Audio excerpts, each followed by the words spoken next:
गंधर्वों के राजकुमार का नाम जीमूतवाहन था। वे बड़े उदार और परोपकारी थे। जीमूतवाहन के पिता ने वृद्धा अवस्था में वानप्रस्थ आश्रम में जाते समय जीमूतवाहन जी को राज सिंहासन पर बैठाया, किंतु इनका मन राजपाट में नहीं लगता था। वह राज्य का भार अपने भाइयों पर छोड़कर स्वयं वन में पिता की सेवा करने चले गए। वन में ही जीमूतवाहन को मलयवती नामक राजकन्या से भेंट हुई और दोनों में प्रेम हो गया। एक दिन जब वन में भ्रमण करते हुए जीमूतवाहन काफी आगे चले गए, तब उन्हें एक वृद्धा विलाप करते हुए दिखी। पूछने पर वृद्धा ने रोते हुए बताया, मैं नागवंश की स्त्री हूँ। मुझे एक पुत्र है।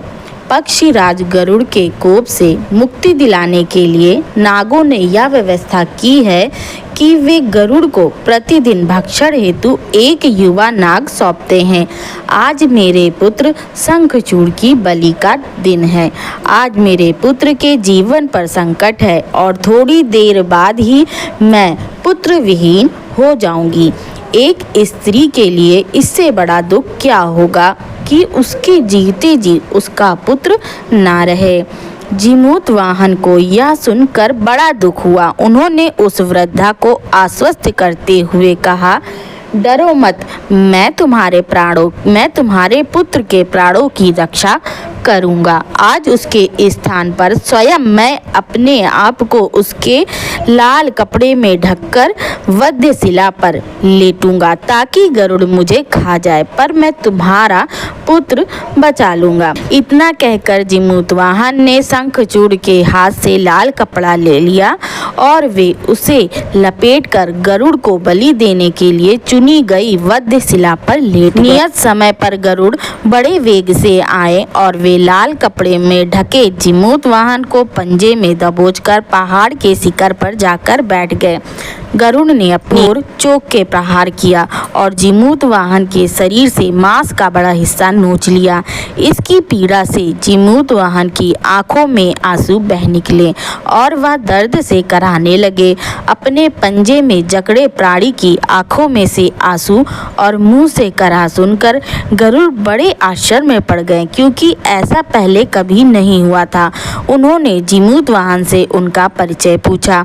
जीमूतवाहन ने सारा किस्सा कह सुनाया कि कैसे एक स्त्री के पुत्र की रक्षा के लिए वह अपने प्राण देने आए हैं। आप मुझे खाकर भूख को शांत करो। गरुड़ उनकी बहादुरी और दूसरे की प्राण रक्षा के लिए स्वयं का बलिदान देने की हिम्मत से बहुत प्रभावित हुए।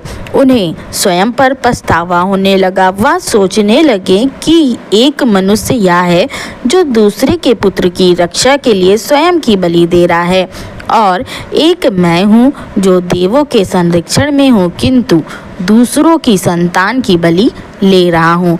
उन्होंने जीमूतवाहन को मुक्त कर दिया।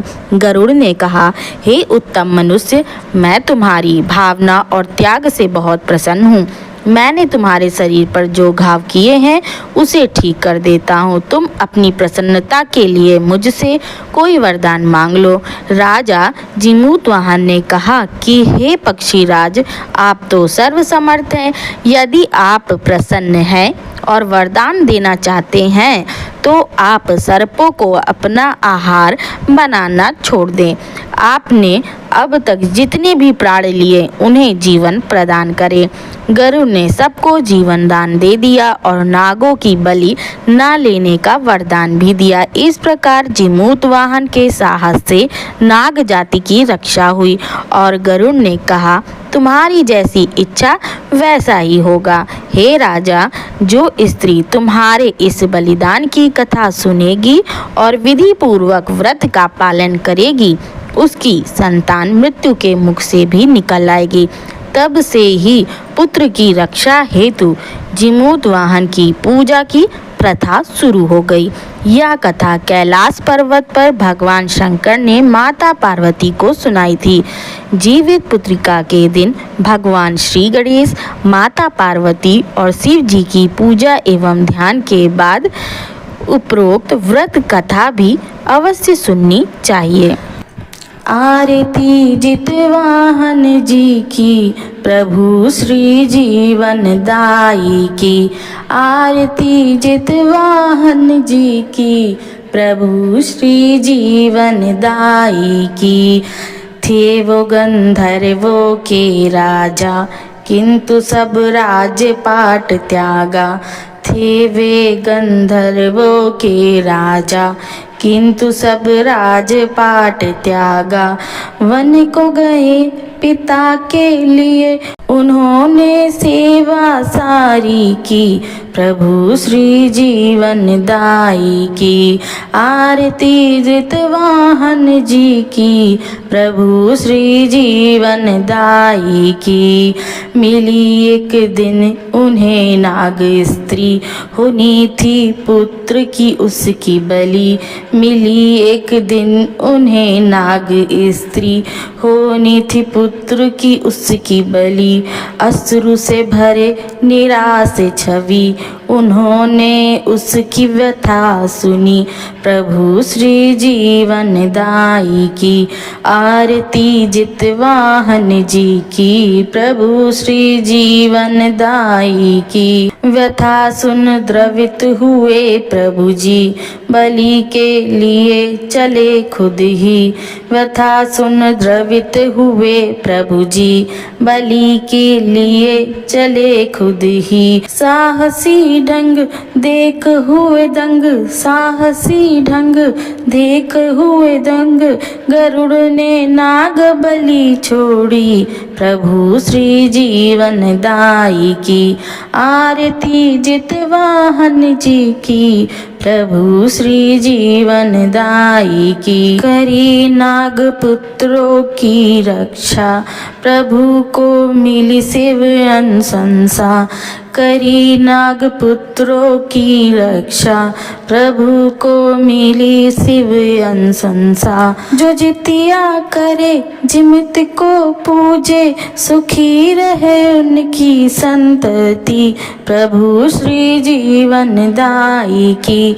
आरती जितवाहन जी की, प्रभु श्री जीवन दाई की।